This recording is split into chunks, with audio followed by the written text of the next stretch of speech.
once again, gain all three.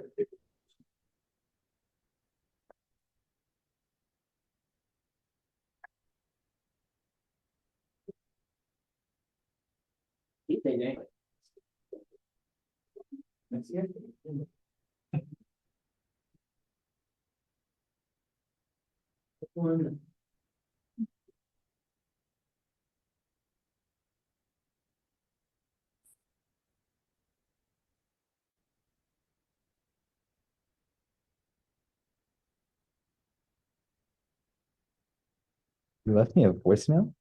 Did I? Is there a receipt? Okay. Yeah. Maybe pick your. I did. I picked it up. Not the first. Oh, did I not? That's how I left you. Oh, that's because it's on Do Not Disturb. I'm bad. Here, I'll leave this on.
Um, First of all, your unit number. Oh wait.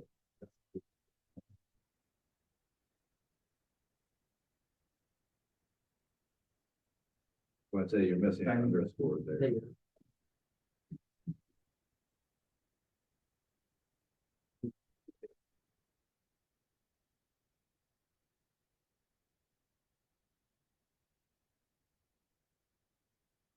Also, did you realize that you're doing data frame 7 on your number 5?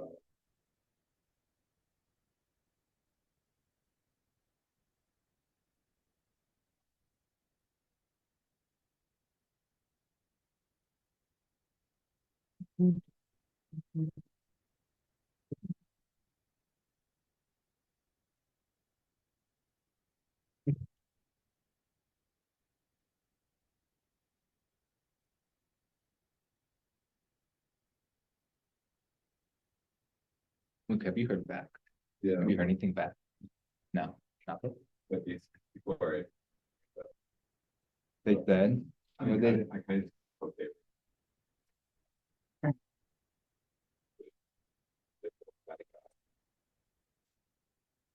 But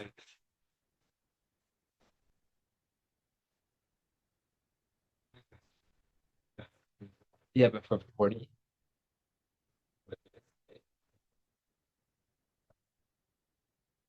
That's true, but then a lot of people have already given up too. But how did HubSpot's?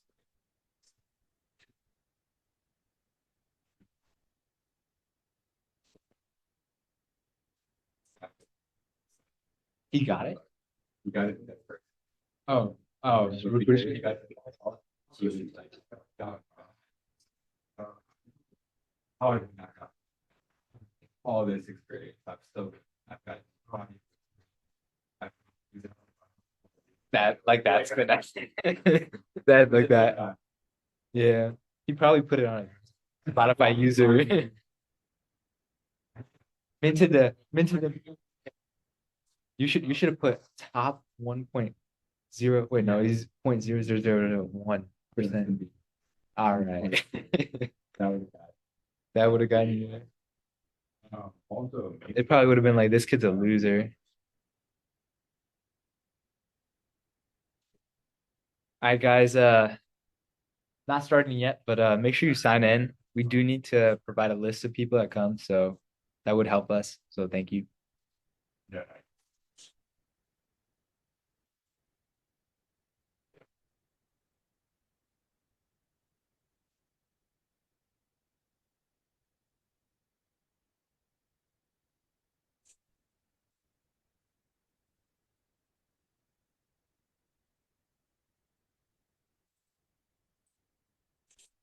Heckling, of course. Anything's allowed, dude. There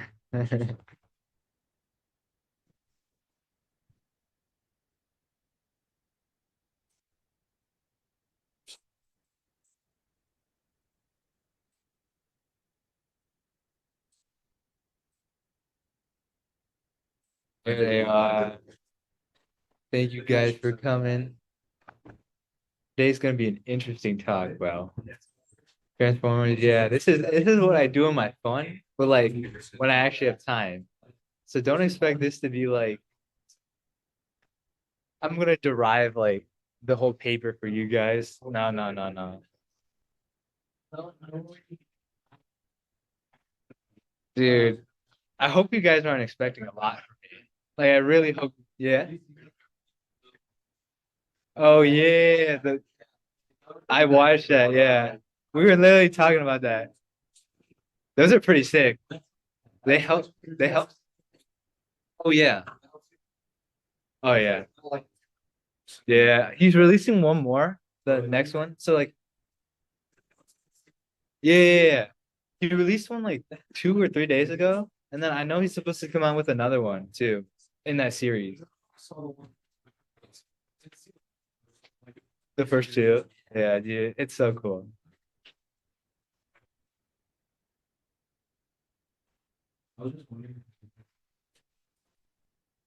Yeah, it's crazy because I actually watched that.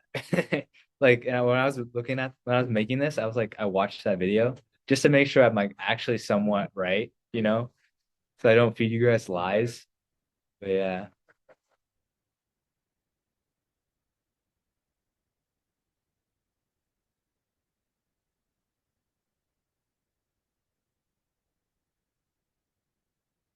I'll start in like 2 to 3 minutes just to make sure if anybody's running late. Hopefully I talk for about like 40 minutes or so because I don't want to talk too long. So yeah.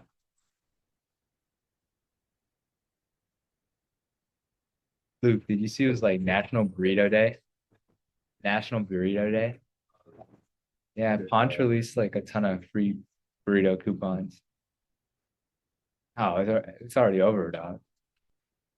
I got 2 out of 4. Aiden, how's it going? Thank you, man. I was just this morning I was just buzzer in my hand and just staring at the mirror and I'm like, did one line? That's what you gotta do. Yeah. I already did that recently too. Really? It's actually the exact.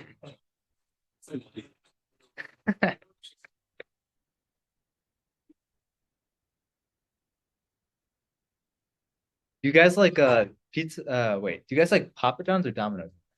Curious. You do? Okay. Oh, the garlic sauce? We could ask Domino's to get the garlic sauce next time.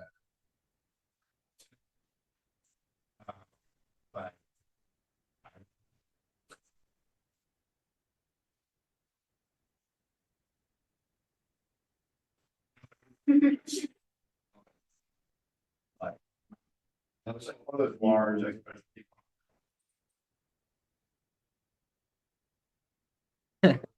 yeah. And like I reported in other things, they're like, we forwarded your complaint. And then that was all. Like,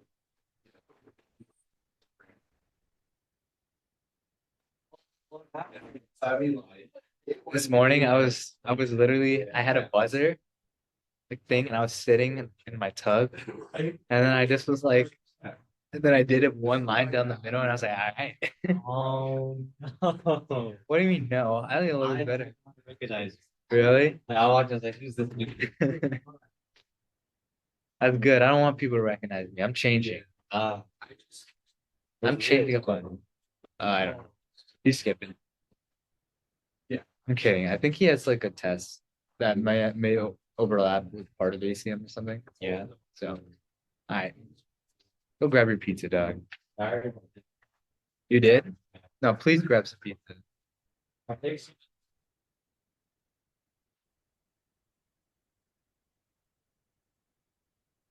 Nick, you coming to CPC tomorrow? You think so? See? Nathan? Maybe? It's okay. Your project? Yeah. Oh wow. Yeah. Turns out you did. You liar. Okay. Adi, once you sit down, I'm gonna start talking. I told him I'm hoping to take about 40 minutes so that we end early. Um, yeah, it would be nice. We end a little bit early today.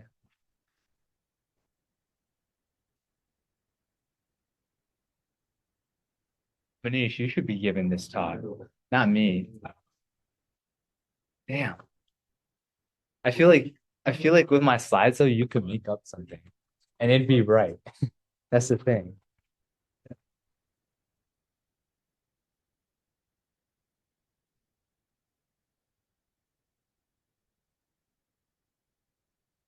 What is that?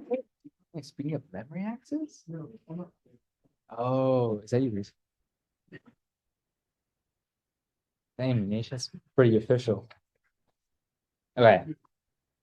All right, let's get started. I got midterms too, so I don't want to take too long. Give you a second. Are you good? Cool. Yeah.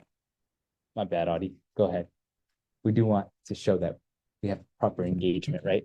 All right, let's go over Transformers by Amba21. If you don't know, that's nickname, whatever. Okay, so many of you came here probably wondering what a transformer is, or at least like wanted to get some like basic background. So like let's first of all define what a transformer is, and then I'm gonna start like talking about like each like I guess big step in a transformer in the transformer model, I guess, and then kind of spending a little bit of time talking about some details within it. So a transformer is basically like if you guys have heard of machine learning, a transformer is like a subset of that. It's a type of architecture within machine learning, and specifically it's a neural architecture. What that means is like the goal of like machine learning and AI is to try to like emulate humans, right? Into like some software or into some program. And that's basically what a neural architecture is. It's like emulating the brain if you want to like think of like an analogy. And like one example is like a convolutional neural network that's super good at like classifying images. If you've seen like the projects where it's like classify this number, this hand-drawn number to like a digit, that's basically like a convolutional neural network or a CNN. That's what they're pretty good at. But in general, neural networks are like good at analyzing complex data structures. And data structures are like things like sounds, text, images, etc.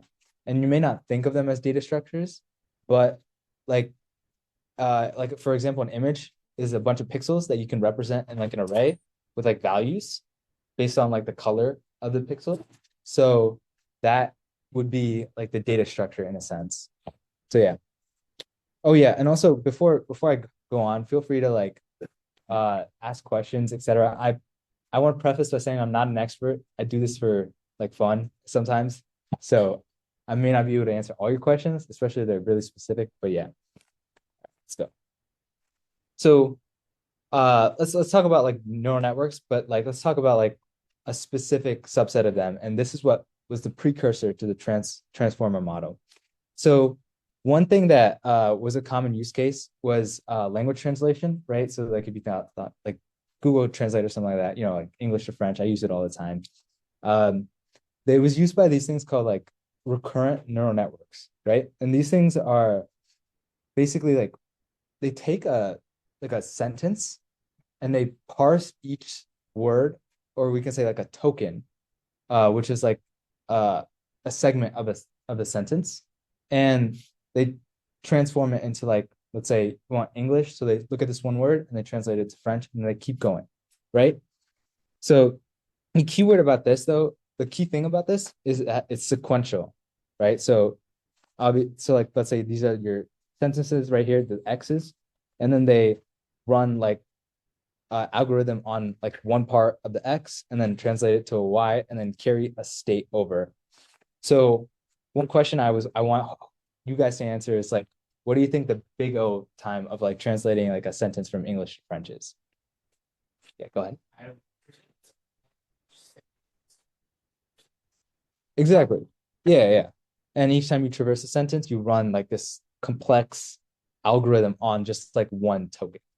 Okay. So like this is a precursor to why transformers are like pretty like why they're a big deal. But like the thing about RNNs is they suck. Okay. Like for lack of a better word.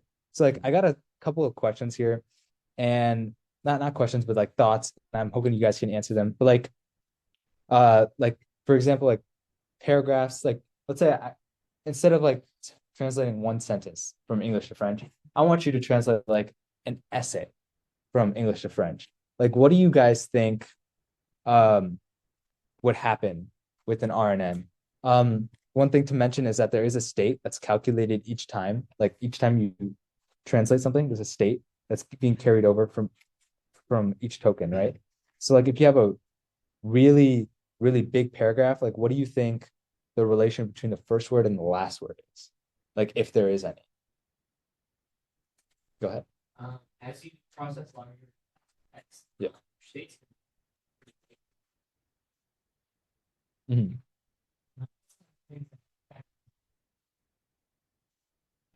Yeah. Yeah. I guess like yeah, that's one way to think about it. But one thing I was thinking of is like, English or like language in general is very context dependent, right? So like something I say at the very beginning of my essay, I want to be related to the very end, right? Let's say you have like an intro, like a hook, and then like a ending that relates to the hook. You want those to be like, you want the model to understand that those are related and to take that into account. So with the RNNs is because it's sequential and the state changes with every word, the relation between like the very beginning to the very end is very different. If in fact it might not be existent at all, even though it should be, right? The next thing is exploding or vanishing gradients. And this is a little bit mathy, but like not really. I guess like a good example is like, let's say you have like two functions. One function takes an X and a Y, right? And then that function outputs like some value, let's say a Z. And then this other function takes in that value, Z, right? And why is this important? Because when you calculate the derivative with respect, like the derivative of G with respect to X, use like the chain rule, right? But with each like chain rule, like you can evaluate these right here. So like dg of df, right? And if these values are like, actually, wait, let me make the reason why you want to evaluate these is because they relate to this loss function, right? And the loss function is telling you how to change your weights so that it can more accurately predict like what it's supposed to based on the training set, right? So like let's say like these two, you evaluate these two derivatives right here. What do you guys think would happen if like these two derivatives were super like small? Let's say they're less than one. And then what happens if they're bigger than one? And let's say you have like 1,000 of these derivatives you're evaluating, right? So what do you think would happen to like this final value? Let's say you have like 1,000 values that are all less than one that you're multiplying. What would happen to like this final value? Yeah, it would be zero, exactly. And then what happens if it's bigger than one? Like it'd be massive. Exactly. So like you can imagine so the loss function will take this value and use it to adjust the weights. So if these are super small, then your weights will like change very minusculely, like very like they won't change at all, honestly. And you'll have to have like a lot of steps to make it more accurate. And if they're really big, well, your weight's just going to change like drastically, even though like that's not what it's meant to do. Um, yeah, and then there's some things about like if it's really big, like obviously like this, you can encounter like overflow and stuff like that. And then the last thing, this is something like you guys probably know already, for I guess like maybe something I mentioned before, but like the training time on this is like ridiculous. Because it's sequential and there's so many operations being handled for each like small thing, and there's no parallelization happening. It just means that it's just hard to train something of this model specifically. And then bang, this is what you see now. This is the transformer model, right? That this model came from this paper right here. Attention is all you need. This was in 2017. This was a collaboration between Google researchers and U Toronto researchers, and they were developed basically to solve this language translation like conundrum, right? Because of the inefficiencies that RNNs posed, and they allowed for parallelization, which is like really good for training like massive models. Like GPT, for example, has I think like a vocabulary, meaning words that it recognizes or tokens of like 50,000, and then it could map vectors with like 12.5 thousand dimensions or something like that. So it's insane. And you can train it really fast, obviously, like because it's possible now, right? So we're gonna go into the main parts of the transformer. So we're gonna go to the first block, which is the encoder, the second block, which is the decoder, and then the third block, which is like the linear layer. And I'm not, yeah, we're just gonna go through this. Encoder, the left, decoder, the right, and then I forgot to highlight this, but this is the like the linear layer. This is like what's outputting the stuff that the model would then use. Okay, so let's start with the encoder. And let's go through this first part where we're inputting stuff, right?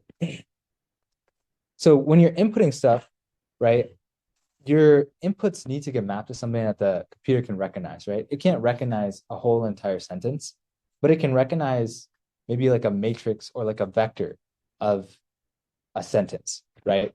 So what you do first is you have your sentence. Let's say in this example right here, I have your cat is a lovely cat. Great sentence, right? What you do is you segment that sentence into parts. Here in this example, they segmented it into by word, but like when you tokenize something, which is tokenized, these are tokens right here, the segments. When you tokenize something, it doesn't have to be segmented into words. You can segment by literally anything. It can be like a period, it can be like a parenthesis, etc. And then those get mapped to a vector. So like for example, like the GPT has like a vocabulary of 50,000, right? And for each 50,000, there's a vocab word with a specific vector correlated to it. So when I tokenize something, I get an input ID for that token. This is like a key, and then I use that key to access the value, which is like this gigantic, vector. Okay, so that's like the embedding purpose, right? So now we've embedded it. This is kind of like Spotify, how Spotify talked about. If you guys were there with UICC, Spotify was talking about how they embed their songs by different characteristics. This is kind of what it's doing. But like, are there any issues you see from just this step alone? Like just tokenizing it based on like some models learned vector. Like, is there some things that it's not accounting for? Yeah. Okay. How do they decide if that based on how the model wants to Yeah. So what happens is they first train the model on like data, and then like as soon as like you say like the model is predicting something that's relatively close to like what's expected on the training data, those vectors are formed. Mhm. and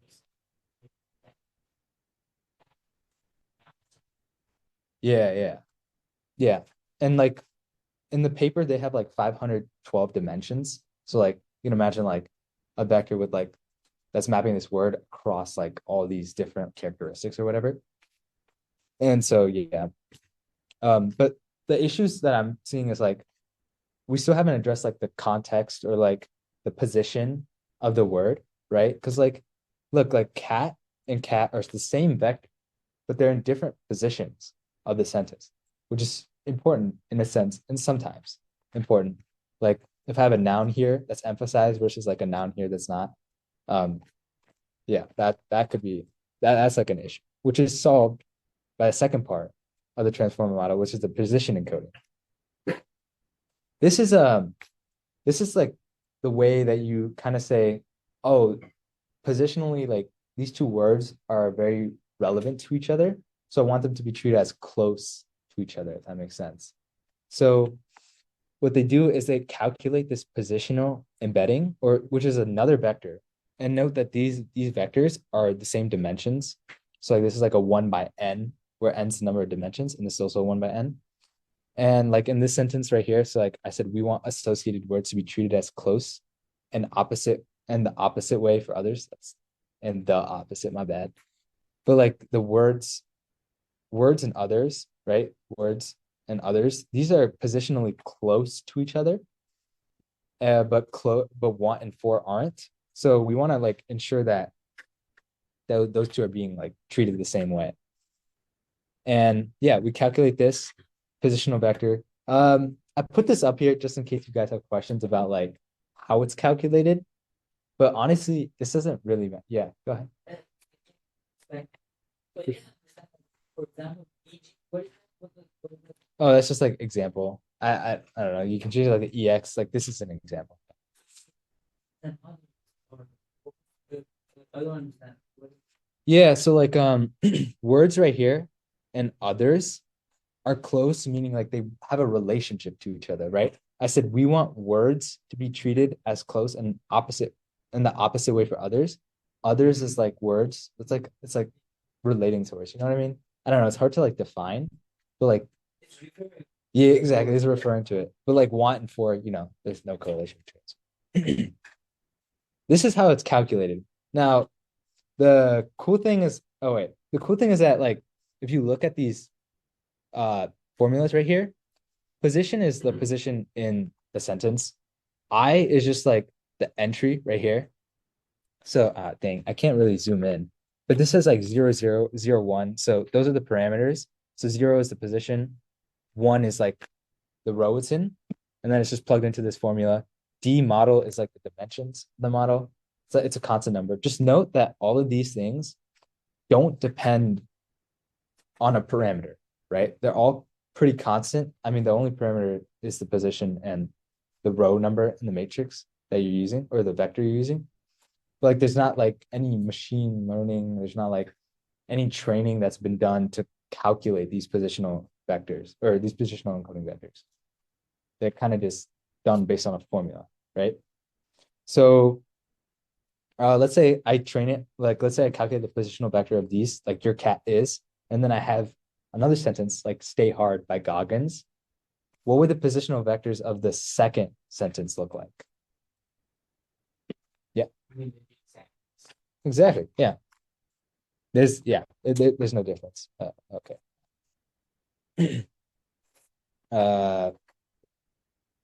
Yeah. Ignore this. Wait. Yeah, ignore that slide. I forgot to delete it. Okay. Continuing on, we have this multi-head attention. That's another part. But like the first part, to understand the multi-head attention, you got to understand the. Oh, yeah, go ahead. So I'm assuming that the use of something regularly is Yeah. And it's also like sine and cosine. They're like very pattern, right? So like that also helps with like the positional stuff because then you have like a specific pattern that you follow. But so the including each of those rows. Mhm. Yes. Yeah. See, each word has 512 rows. Okay. Yes. So you're assigning a number, whatever that is. I don't know. Yeah. minus 1 and 1. Yeah. Those 512, you have a number between minus 1 and 1, right? Yes. Well, it creates a separate vector that has a thing between -1 and 1. And that separate vector isn't added to this vector. And that's what accounts for the position. Yeah, I think that's what I meant for this slide right here, but I did not center this correctly, or either I formatted it wrong. But that's what's happening here. Like you see this is the positional vector right here that's calculated, and then you add it. So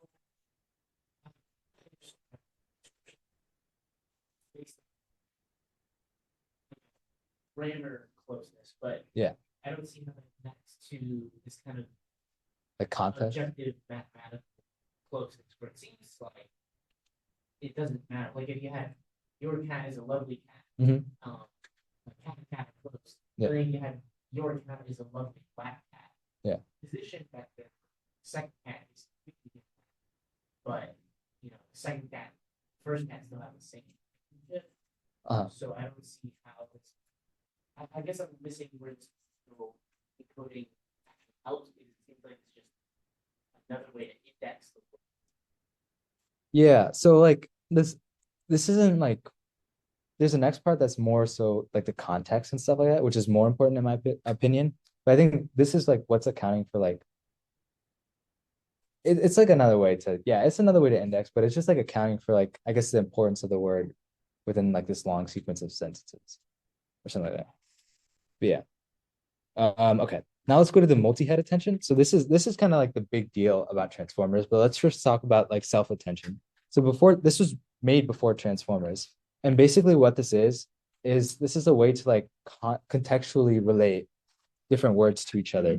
You can see this formula here. I'm not going to spend too much time on it, but basically you get like this matrix, like this input matrix and this output matrix that are the exact same, but now they account for context, which is super important. So like black, for example, in your sentence black and cat are contextually relevant to each other, and this matrix will represent it. Or I guess this sentence right here, server crashed versus server gave food. Like there's two different words, same word, two different meanings, right? Server, computer thing, server, waiter, whatever. Yeah. So now after you apply this it's called single head self-attention. After you apply it, this new matrix that you have now has the representation of meaning, position, and I meant to for you guys to answer that, but it's context too. And then like across this matrix, the values in this matrix in the diagonal should be like the highest because each word is related to each other the most, right? Because of the same word. Cool. Now let's go into multi-head attention, which is kind of like the big deal. So single head can only parse one matrix. Multi-head is basically like a step up. So what we're going to do is we're going to do the same thing as the single head attention, which is represented by this formula. Just know that Q, K, and V, those are the input matrices. So those are the embeddings. Those are the text that got embedded. So that's the input matrix. DK is the dimension of the matrix for the rows. Yeah. And the softmax is, we'll talk about that later if we get time. But basically, like I do self-attention 3 times, right? So now I've got like 3 different matrices, and then I split them up and then run these. These W's are they're learned by the model. So these are like things that you undergo training, and then you get this final matrix that you can kind of concatenate. And this is like the reason why this is so important is because when you run 3 steps, it allows you to like look at different perspectives. So maybe like one perspective is looking at nouns, another perspective is looking at adjectives, or like I don't know, like other grammar stuff, maybe like ordering, like in French, like sometimes the adjective comes before the verb and sometimes it doesn't. So it's like that, like sometimes with complex structures. So that's what's super important about multi-head attention. Yeah. Okay. And then the last part we're gonna go over is, or not the last part, but this part right here, ad norm. This is actually kind of funny. So this formula right here, if you guys have taken like stat 2020 or something like that, this is very similar. This is basically just like a normalization thing. So hopefully that comes in. So like, like I guess pay attention in your classes. But basically like you take like each item and basically standardize instead of like, so like yeah, you normal I said normalize that, John, obviously, like yeah. And then you add some parameters. This is gamma and beta. And gamma and beta are basically accounting for like they're trying to account for like variance and stuff like that in the vocabulary itself. These are learned also through training, which I won't go into. But yeah, but the goal is to like add fluctuations to like represent like how training data isn't exactly the same as like real world data. That makes sense. You may have heard of something called batch normalization. And batch normalization is if you take the same character. Oh yeah, go ahead. So you said parameters. Mhm. but you Oh yeah, no, that was just a random picture. Yeah. Oh yeah, this is not so like this is from the paper, the gamma and beta, but this is from like just like normalization in transformers. So this is like they just use different variables. Yeah. Okay, yeah, but like you do standardize this like using this formula, and then gamma is like I think gamma sometimes you use to multiply this, and then beta is like a constant that you can add or subtract. Okay. Yeah. You may have heard of something called batch norm. Oh yeah, go ahead. The one Attention is all you need. Yes. So you may have heard of something called batch normalization, which is where you consider the same characteristic across all the items and then you standardize it. Uh, that's different from layer normalization, which is where you're looking from like each item and then standardizing it with respect to each item. Okay. All right, let's look at the feed forward. I'm not going to go, oh yeah, I'm not going to go too in depth into feed forward. Basically, it's just a way to like, I don't even, to be honest, I didn't understand this. This is why I'm not saying, this is why I'm not pretending to be like somebody super invest or super like an expert on this. But feed forward is just like, in my opinion, it's just a way to make something like you have attention, right? It's a way to make attention more specific and representative of like your actual like input. Okay, let's move on. Now we're gonna move on to the decoder. Um, and this is the same, this is basically the same thing, but slightly different. So the difference between the encoder and decoder is like one I think is encoding the thing, so like getting it to an embedding. The other is like trying to take this embedding and output it in the text that it was inputted in, right? So the decoder, in order for it to do its job, you can't have it see into the future, right? Because it's the thing that's outputting something. It shouldn't be based on the probabilities of the future words. So in this matrix that we had for the self-attention, for the multi-head attention, for the encoder, all these values are filled in. I don't know if you guys can see this, but these values are crossed out now because you don't want your encoder to see like this you're related to this cat because that's in the future of the sentence, which you don't want because the decoder is trying to predict that next thing, right? So yeah. Sometimes you can replace this with negative infinity. This is important with the softmax specifically. You'll see why later. Okay, the last part. Wow, I'm kind of moving really fast right now. The last part is like the linear. So this is like, oh yeah, well, before I go into that, I want to talk about like these two real quick. So like the feed forward and the multi-head attention, basically the same thing. That's why I didn't redo it again. But yeah, so now that you have like you've inputted this, your text. Yeah, go ahead. what's the end times?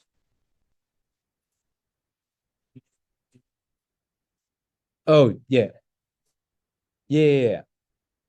Yeah, so you can imagine like one way to like predict the next word like GPT is you predict the next word, right?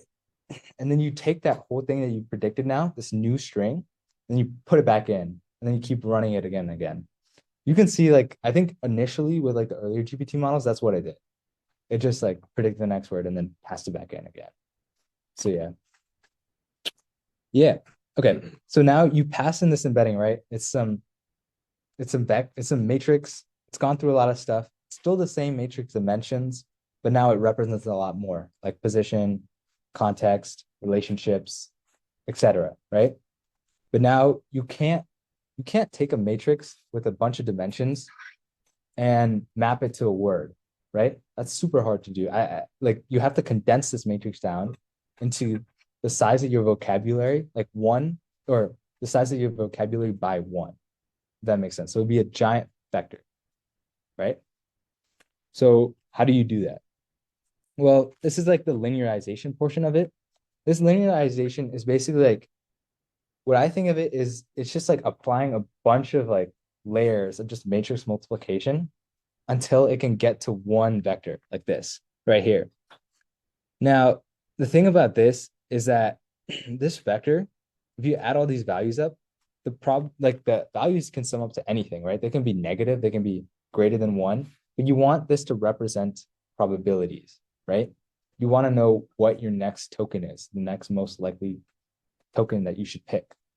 So you apply something called softmax, and that was described in like the attention thing too. But softmax is a way to standardize something so that you can get a list of like probabilities instead of some random arbitrary matrix that doesn't make any sense. If you look at this formula right here, you take E, you raise it to this like position, like this value in this position. This ensures that it's always positive, right? So if you have super negative number, it'll get really small. And then you divide it by the sum of all those terms, and then you get a list of probabilities. And if you have a super large like value here, probability is going to be super high, right? And that's probably the next token that you should pick. The reason why this is so important, as you can see here, all this adds up to one. So now it's like all your tokens have a certain probability that's like standardized to like 100%, right? So like they each have a portion of this 100%. Yeah. Something that you can know like logits. Those are what comes before the softmax. So that's what input in the softmax functions, and then outcomes probably. You might have answered this already. But is there any reason that softmax specifically? I know there's.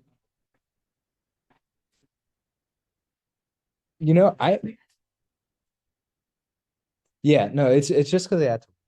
I mean,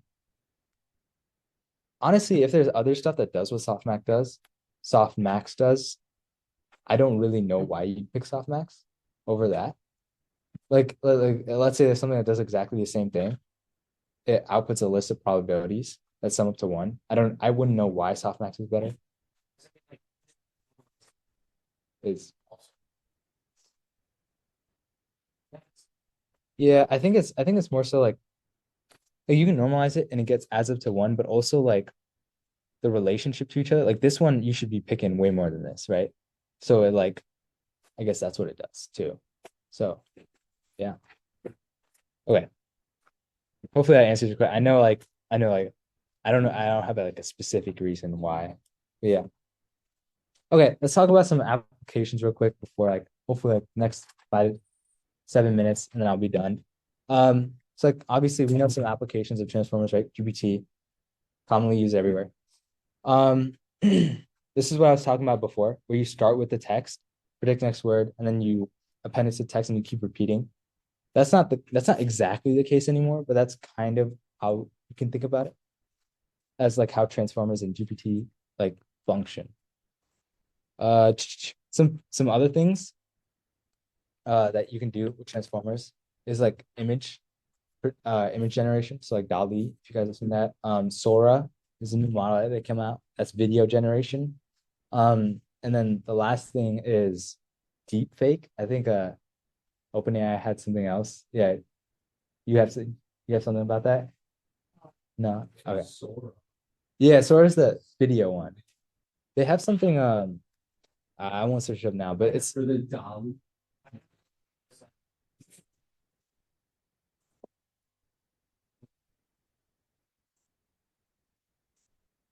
Oh, I haven't heard about that. chocolate peppers. Oh, okay, that's cool. Yeah, okay. And then the last, yeah, they have another model that they came out, just really cool. It's like it didn't come out, but they like I don't know, they teased it. And they showed some samples, but it's like you can input a voice sample and then a text, and then output like the voice speaking it with I don't know about that text. So think of like GPT combined with this voice layer on top. So yeah, those are some cool applications. Okay, literally last slide. Gonna end a bit early, but what's the future on this, right? So like obviously, there's this transformer model. It's cool, but I walked through a bunch of steps, and I kind of didn't talk about it a lot. But there's a lot of matrix multiplication happening inside, right? Matrix multiplication, matrix addition. There's a lot of parameters, right? There's, for example, GPT has 12,000. It's mapping vectors in 12,000th dimension, right? That's really, really energy, not inefficient, but it's just high, like energy intensive, right? You can imagine like doing all those calculations is insane. So in this paper, the they actually kind of addressed this. So basically what they did was they took these LLMs, right? But they actually, I guess, didn't account for a lot of parameters, right? So you can have a bunch of parameters and they can get more and more specific and help you relate text more. But these guys said no. Basically, no, we're not going to do that. We're going to represent it as like basically ternary. So each value has like a -1, 0, 1. Um, and what that does is it actually makes it less computationally intensive, like to go from this input to this output. And I'm still unsure as to how, but they said that the performance from like something that didn't have this format to something that did have this format was relatively similar, if not the same. So now somehow you're able to take less parameters and still get a very accurate answer with less energy too. So yeah, that's like, yeah, that was a cool finding. That came out like maybe a month ago now. It was pretty cool. Yeah, that's about it, guys. Gonna share these on the thing. Don't look past these. These are like random stuff that I put in there. But yeah. But if you guys have any questions, let me know. Any additional questions or stuff? Yeah, okay. It's actually a kind of uh, uh, 1 bit is basically like so okay, 1.5 bit is it's just how like hardware wise it's coded, right? Like how you represent something. But 1 bit is like I think the reason why this paper hasn't had like it has huge like I don't even want to say it had huge waves, but like the reason why nobody has acted upon it yet, even though there's so much like energy savings you can have, is because the hardware itself is like way different.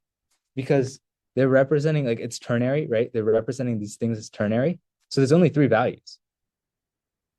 Like each parameter can only have 3 values. It can't have like multiple values in between it.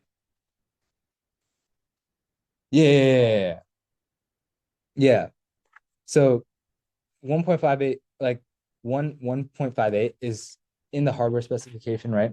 You can't change that. You can't just move to 1 bit. You have to like make new like hardware for it. So yeah. Uh, that's why like I know like Nvidia, if you guys have heard of them, I think they're trying to talk about this. Microsoft is trying to talk about this too. This was made by Microsoft people, by the way. I guess this paper is published by. Go ahead.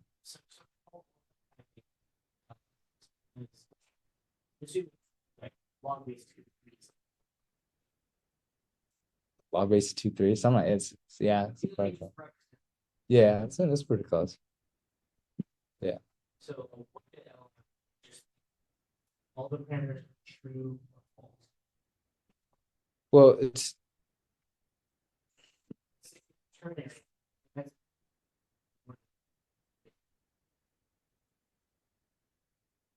That's wait, I understand. although I'm not. Maybe there's a lot of parameters. Let's say trillions of parameters, right? Yeah. And each of them could be a number. Let's say floating point number. Yeah. So a floating point number means I don't know 64 bits.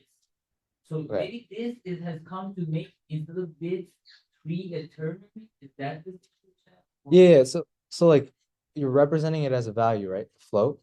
But instead of representing it as a float, why don't you just represent each parameter value as a value? one minus 1 or 0? Yeah, just give it a value. I know. That's that's what's so surprising about this paper. Because it says that the performance outcomes are the same or very similar, I guess, to like something that doesn't have that. But before that it was float. Yeah, before that you can. Yeah, sorry, go ahead. Oh, so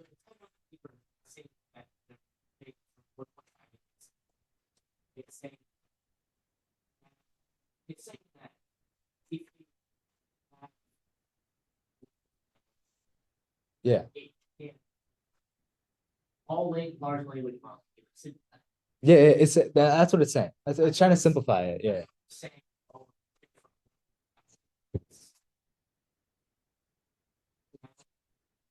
Mm. I see what you're saying. Yeah, wait. So to go back to your point, yeah. So you just it's very minimalistic. That's what's so surprising, and yet the outcomes are still very promising. And I honestly don't know how. It seems very counterintuitive that the less specific you are, the more promising your outcomes become. But I don't know. Sometimes in machine learning, like you think of the algorithm as just like a black box. There's so many matrices and weights that you can't account for, right? I think GPT has like billions of weights that get trained and modified, and you can't keep track of them. So you can think of it as like a black box. There's something happening in there, but like I can't really like to look through every single value is like extremely difficult. Yeah. Okay. Is there any other questions? Yeah, go ahead. Oh no, yeah. Oh, your glasses had My- flex, so I can tell where you were looking now. Oh, my bad. That's all good. So I was just wondering, how does the parallelization work? Oh, yeah. for these types of- I did forget to mention that. But yeah, let's see. In the self-attention specific, in the multi-head self-attention, that's very specific. Where is it? Back. No. Right here. So, right here. So these things, so I pass in 3 matrices, and normally in like the RNN, which is the sequential thing, it would calculate it one by one. But what's happening right here is it's calculating 3 different matrices at the same time. So now you're taking in the same input, looking at it with different perspectives, and yet doing it all in parallel. So that's how you get more specific and yet use less time. So we do like each separate. Yeah. So like think of like you send out 3 threads and then they all come back and converge into like this final value. Yeah. Yeah. Cool. Go ahead. Attention. Do you want to here? I can explain it to you after, just because yeah, some people might want to leave or something. Any other question? Good. Okay. All right. Yeah. I think we're good. I can explain attention to you now if you want to. Yeah. Thank you guys. Appreciate it. Thank you.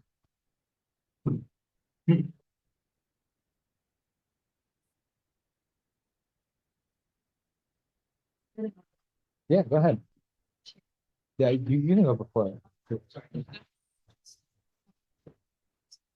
Yeah. Yeah. The the oh yeah. So like actually hash maps are good. Like hash maps and arrays are very similar. Like all right, they're not very similar, but they're like I don't know, they look the same visually. These are all arrays, literally just arrays. And so you're taking a bunch of arrays and you're just all you're doing is map You're just like multiplying values, you're adding arrays together, the terms of each array together. And at the end, you just get a giant array that you then process down to like an array that's like skinny. If that makes sense. And then that's like your probabilities, and that's what's getting you there. This is what I think about it is just literally a bunch of arrays that you do operations. So like the hash map specifically would be like the embeddings in the vocabulary. So you remember how like wait, wait, slideshow. So right, man, come on, Mac, please, right here.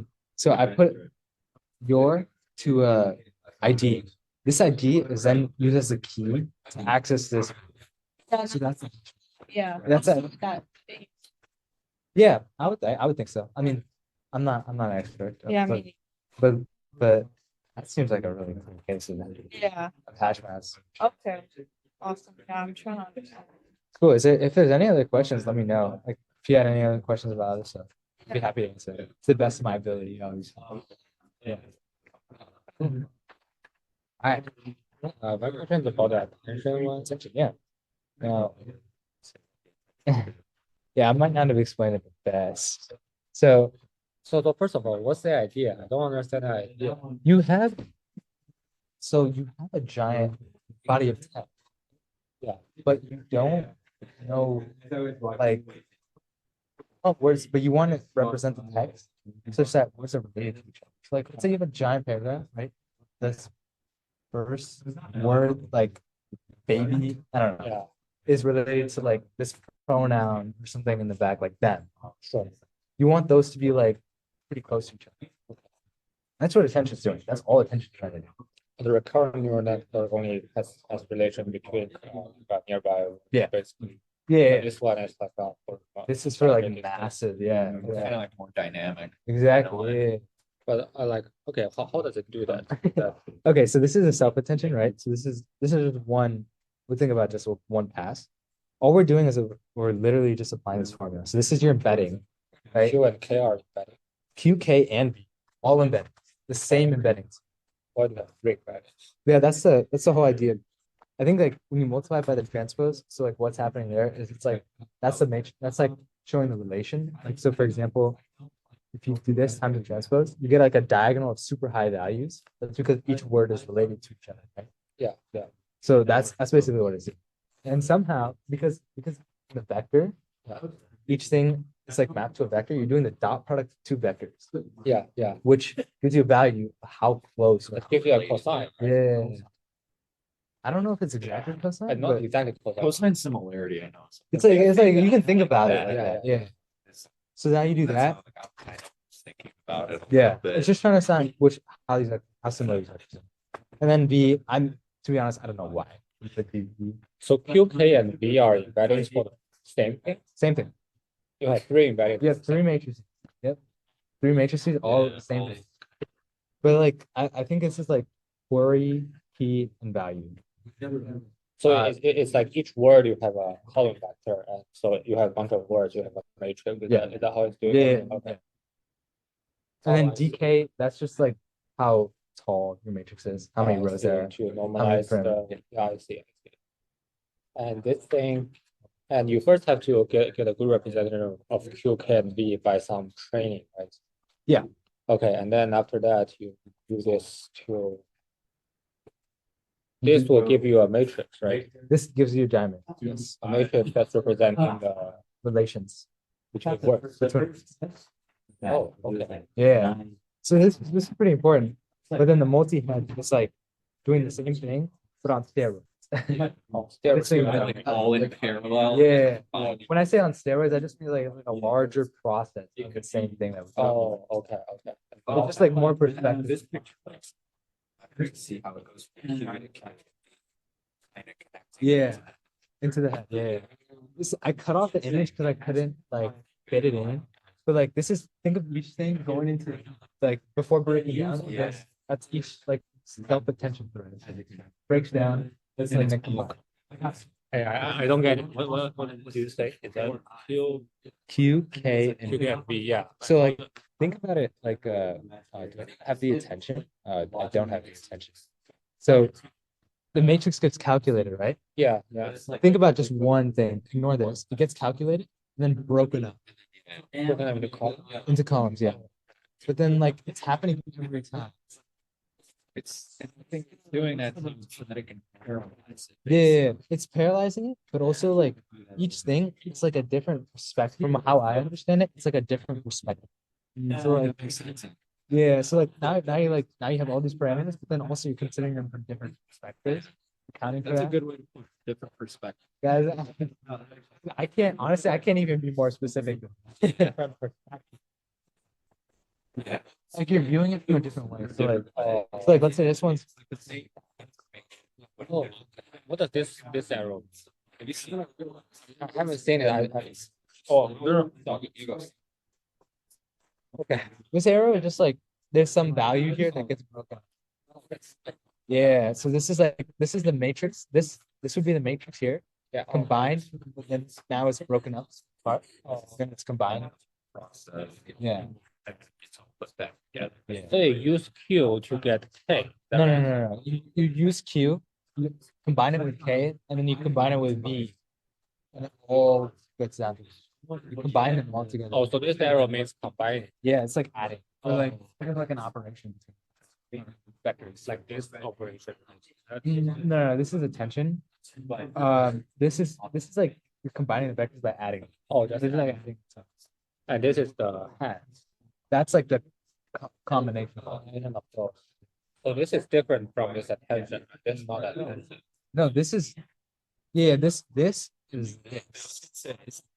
Yeah, this is like, yeah, this whole calculation is basically what that is. Yeah. This is how you this thing right here is how you get it's how you get these things right here. This thing is applied to here, and then this thing is applied to like all of these. But this way you need to use the information from all. Yeah, that happens. Oh, I forgot to. choose from. Yeah, it's like a huge graph. Oh, okay. And this is like you first concatenate add one Pack them all together into one. and then do the attention map. Yeah, like Okay. That's complicated. yeah, no, that's like that's why it's a big deal when it got released, right? It's complicated, but you gotta work. So That's my idea. Thank you. yeah, no problem. Thank you. Did you see anything about like using forecasting and stuff like that? Forecasting? Have you seen that? No, They're doing that. like forecasting And what? it's usually having like Really good results, like a stock forecasting. Oh, are you serious? Forecasting. Yeah, they're using credit forecasting. I guess like a lot. I don't know. You probably know what Kaggle is, right? Oh yeah, the thing, yeah. Competition. Yeah. I guess like the highest for forecasting is low. What I go do is like it, but I guess the highest performers is transform model. Yeah, So, no, like really, just like with like slight tweaks to make it better for forecasting. That's But insane. But I kind of like want to understand Like that, how- like how does it go from because forecasting is it's really like natural like processing out Yeah, and yeah, stuff like that. So it's like I'm wondering, but a lot of papers are coming out now. Where I guess the beneficial. I just want to say anything. I think I heard some.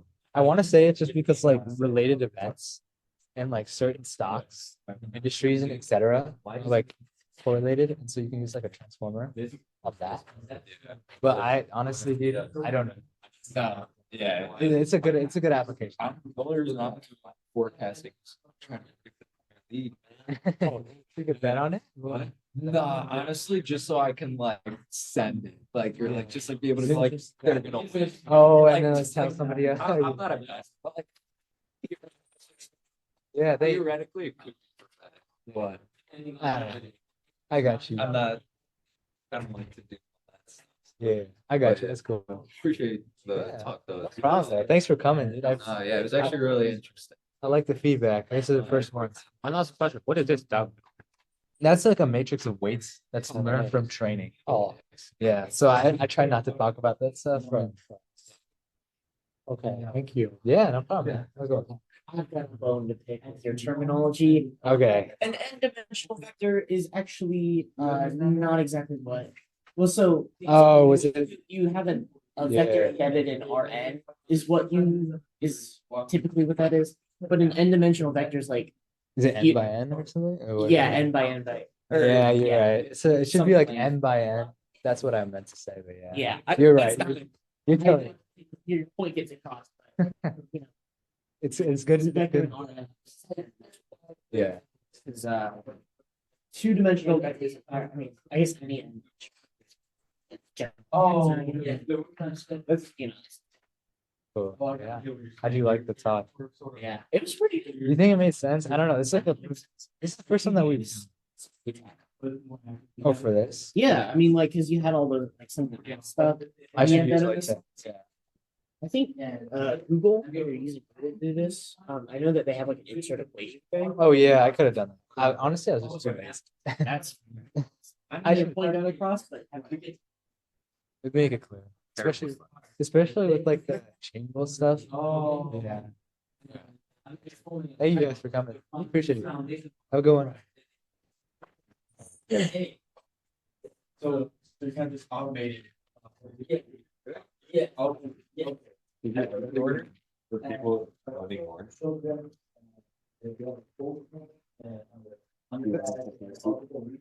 Can you scan this and upload this? Oh, you already did? Oh, sure, I'll see it. I'll see it. I signed it. I put up the sign up. Yeah. I don't know if we have that. Maybe. I'll send them to you though. If I. Do you want me to take it?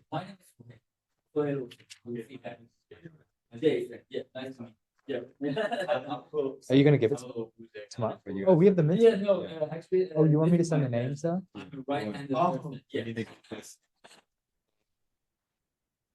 Okay. Oh yeah, I'll send it. Late. This meeting, what did I miss from like the first 20, 30? I was not here. Terrible meeting. You missed like literally the whole thing. Oh. Come on now. I did record it though, but like Are you a student? I'm an undergrad. Yeah. Yeah. So what year are you? I'm a third year. Third year. Yeah. Are you in computer science? Yes. So how do you know so much about these? How do I know? Yes. I just read a paper, couple I see. papers. You But read? have you worked in? No. Have you done a project in this? I Not mean, you really. know more than reading a paper. Yeah, well, like I read papers and then I watch videos, and then eventually, like the things just start to connect. That's basically how I think about it. I haven't done an actual project in this.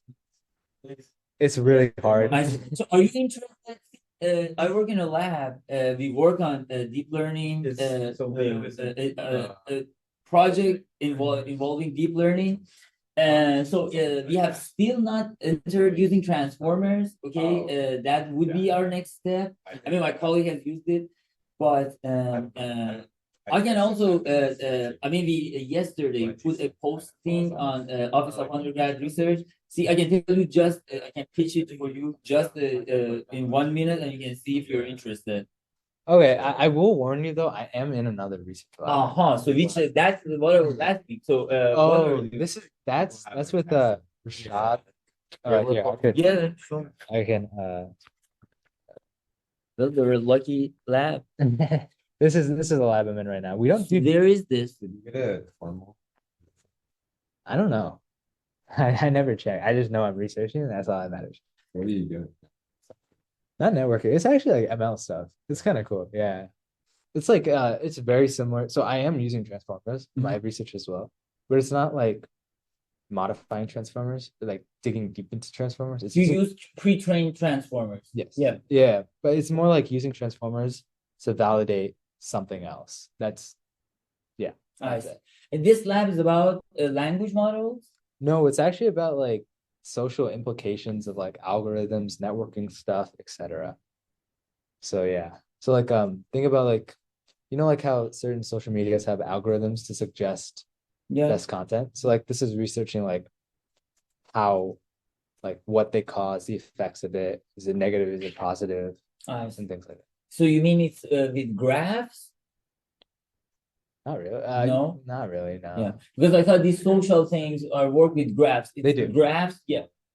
I mean, the social like underlying, yes, they're graphs, but The like transformer is not working on graphs. no, it's like working on Words. yeah, it's working on words. It's working on words. Well, behind the scenes, in the middle part, it's probably creating graphs. Probably, I think. I think there's graph stuff knowledge. I mean, when it creates all those embeddings, Yeah. I don't know at all. I don't know whether for language model, for translation, etc. Do in the middle part there are graphs or not?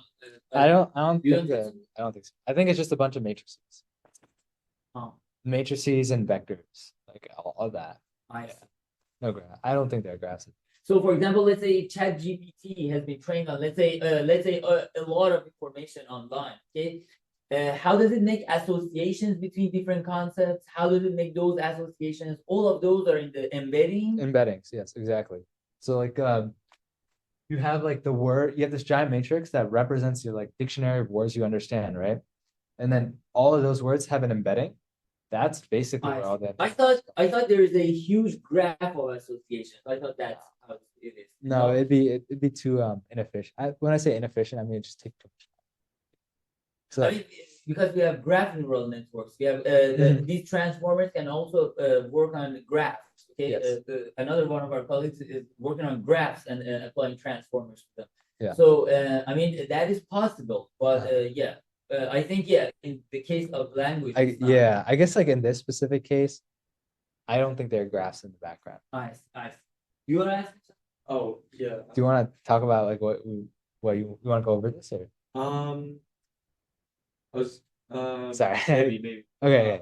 I was gonna ask you, did you ever post that, the recording of that one meeting with the Microsoft software engineers? I did not. Oh, it's here. You were there. You were there. I remember that. No, okay. So I still have to edit that video. Okay. And the reason why is if you watch the video right now, like it was like some bandwidth or internet connection issue. Oh, Yeah, but like Okay. it wasn't just lag. He was fine. Hmm. The slides are all blurry, like super blurry. They came out like blurry on this. Yeah. I don't understand how that happened. So what I'm trying to do is I'm trying to like get just him and then just put like an image of the slide and then just change it when he changes it to the video. I do need to get it. Like I'll try to work on it this weekend with the midterms and stuff, but dude, I'm not like, Okay. I know you asked for it specifically though. Yeah, And I'm like, I'm not trying to like push it. I'm just like. okay, yeah, no, I've been thinking about that. But like, dude, Yeah. I need to get on it. It's good that you brought this up. I need to get on it. Could you give me like a quick rundown Of like, course. what you talked about? Because I kind of get the gist. You're talking about like the models. For Yeah. AIs. So we can skip this. Transformer. This is a big deal, right? Right. There's different partitions you can think about. There's an encoder part. This is this left part. Oh, you can and then encoder part, decoder part, and then this part is just like this linear part that'll get you like your probabilities. We can skip that. Basically, what you do is you take your text, embed it. Okay. You make a matrix, and these embeddings come from like like it's been trained on a bunch of data. So like each token, which is what the text is split into, gets correlated to a vector that gets combined into a giant matrix. You add some positional stuff. This is honestly not really that big of a deal. But then this is kind of the big deal, the attention stuff. All you need to know about this is it's trying to correlate different words to each other, right? Okay. So, if you have a large portion of text, you want like the words at the end to be correlated to the words at the beginning, if they are related, right? This is what that's doing. The multi-head portion, though, is doing it multiple times. Like, think about it on steroids, right? That's all that is. And then the add norm, this is a layer to normalize stuff. This honestly, not that big of a deal. I think it's a big deal, but yeah. Feed forward is just like, it's just to enhance characteristics on this matrix. So now you have this, remember, like we showed relations from the multi-head or the multi-head attention thing. And now you have this thing with like relations and stuff. Feed forward is just like to enhance that. Maybe like other stuff, like other relations. Masked, this is for the decoder specifically, but the decoder, you don't want it to see future words, right? So you just basically just do the attention thing, like the encoder, but then above the diagonal, make those all those values negative infinity. No, and then just don't worry about those values. Yeah, basically what happens is those get turned to zero Okay. in Oh. the probability stuff at the end. So yeah, because you apply softmax on this, softmax is this equation, but it's like e raised to negative infinity is zero, right? So then the linear thing, now you have this matrix, it's got all of these relations and stuff, right? But you need to condense it down to probabilities, right? So all you do is you basically just apply softmax. Oh wait, no, first you do this linear thing. That gets you like a one, sorry, an n by one vector, right? Okay. And then you apply softmax, and that gets you a list of probabilities. And the reason why softmax is so important is because all these probabilities add up to one, which like you were in my stats, I remember that. I think Wait, stats 2020. stats 2020. No, it might not have been you. It was Ben. Never mind. Sorry. Oh, okay. It I'm wa- a freshman. yeah, I was like, wait, no, it might not have been you. But yeah, basically, like, you can't have a probability. Like, you can't have yeah, exactly. And yeah, that's it. Okay. Yeah, and then some things like I'll talk about at the end over there. But Yeah. You know, that reminds me of, so I went to like this one CS colloquia. oh Yeah. Okay. My first time, it was my first colloquia ever. It felt kind of funny because I was the only like non-grad student there. yeah. But the guy talking, it was actually kind of interesting. He talked about like um getting ChatGPT and other AI to like understand the connotations between different words. Like words have meanings that like change over time, and then also some words are similar to others. Mhm. So um I can't think of the example right off my head, but like someone could say something and what they really mean, could be like a couple of different words that have a similar connotation or mean. Yeah. And I know he had some kind of idea to like get Chat GPT or other AIs to recognize that it was something about like it was some formula using first and second derivatives. So that stuff Okay. kind of like I'm like, oh, I know that. I can calc one. Yeah, dude. Yeah. It's cool. Yeah, no, this colloquium talk, sometimes they get a bit dense. I always Yeah. say that. But yeah, no. It's cool that you're going to it though. But yeah, I need to go to more, but it's approaching finals week, so I'm not sure Yeah. if I have time. No, I totally understand. Yeah. All right. Cool. Okay. I really appreciate you taking the time. Yeah, no problem, dude. If you have any questions, just let me know. All right. Cool. Take care, man. Yeah, see you later. Thanks for coming. Oh, See you, man. it's so Leo. No. He's just busy. Oh, okay. Yeah. Last week. Oh, I mean, like, we're gonna talk about elections sometime soon. Oh, I think that's Yeah, we potentially, the whole exec board may not be this next year. okay. So if you're interested, I'd highly encourage you to run because you seem like you're very passionate. You seem like you really want to do something with Yeah. this. There's also the fact that I'm also in another club that is Oh, really? kind of looking for me to take. Yeah, EPX game design. Oh, game design? Yeah, nobody else wants to take over apparently. So the guy's looking at me, he's like, the guy that's currently running, he's like, it looks kind of great. You should do it. Well, this looks better. Hey, No, it's okay. Choose whichever one you want. Yeah, I'll make. But I probably won't be able to run something. I'm only a freshman. I feel like I would need more. Oh, yeah, no, whatever you feel like. See. All right, see you, man. Have a good one.